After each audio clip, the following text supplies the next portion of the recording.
Me naaseme tagasi Brooklyni naabruskonna toidupoodi.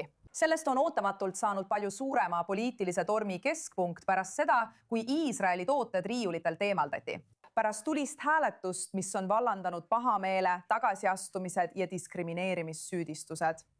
Park Slope Food Co-op teatas, et on otsustanud eemaldada kõik Iisraelis valmistatud kaubad pärast seda, kui 67% selle liikmetest kiitis heaks BDS liikumisega seotud boikoti. Otsus võeti vastu pärast vastuolulist muudatust, mis sisuliselt alandas toodete boikoteerimise hääletusläve 75%-lt vaid 51%-le. Ja see muudatus viidi ellu peaaegu kohe.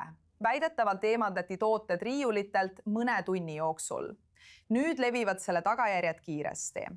Juudi liikmed ähvardavad massiliselt lahkuda, esitatakse ametlikke kaebusi ning poe ette on paigutatud turvatöötajad, kuna 15 000 liikmega ühistuse ees pinged jätkuvalt kasvavad.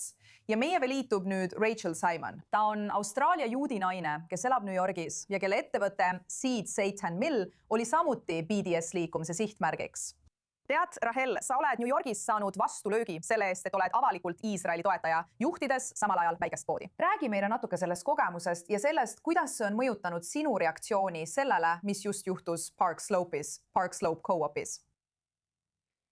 Aitäh, et annad mulle võimaluse sellest tõesti rääkida, sest see pole üllatus, see on väga pettumust valmistav. Isiklikult olen ma tõesti murtud südamega Seed Satan Milli pärast, kõigi teiste mõjutatud Iisraelis valmistatud toodete pärast, oma meeskonna pärast siin New Yorgis ja oma partnerite pärast, kes toodavad meie tooteid Iisraelis. Aga kui ma tohiksin ühe asja selgeks teha, siis Seed Satan Mill, mina olen austraallane ja kolisin New Yorki 12 aastat tagasi ning alustasin seda brändi koos 2 teise naisega teistelt mandritelt. Aga me pole kunagi olnud tingimata aktivistlik bränd. Ma ei ütleks tingimata, et me oleme Iisraeli bränd või juudi bränd. Me oleme väga rahvusvaheline ettevõte, mis annab tööd ja suhtleb eri geograafilise ja usulise taustaga inimestega. Ja meie ettevõtte väärtused on alati olnud mitmekesisuse tähistamine ning koostöö kõigi inimestega, et püüda saavutada mingitki stabiilsust ja rahu nii palju kui võimalik.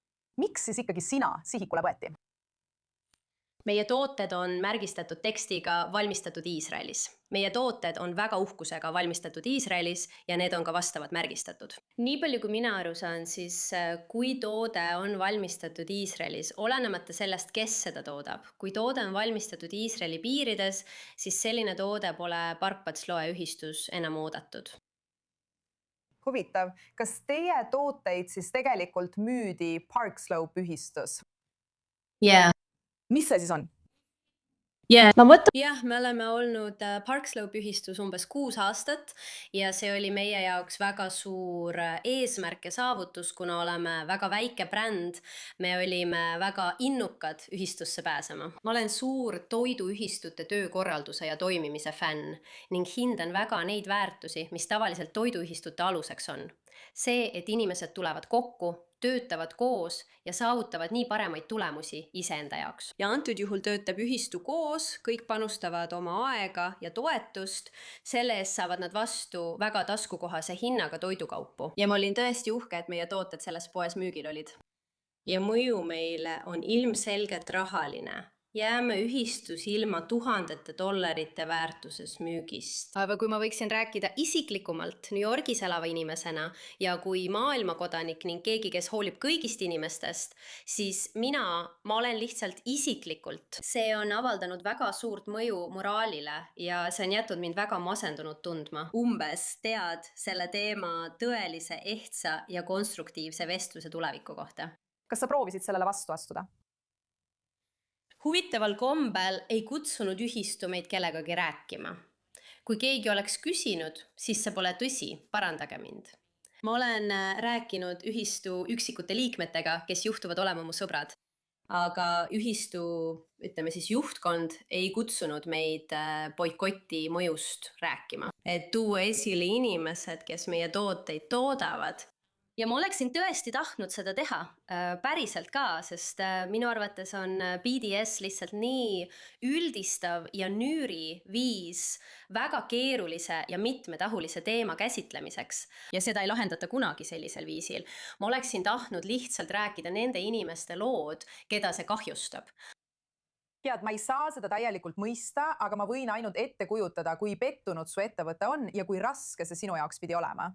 Ma arvan, et paljudele juutidele, kes loevad seda lugu välismaalt, on lihtsalt uskumatult frustreeriv näha, kuidas selliseid otsuseid tehakse.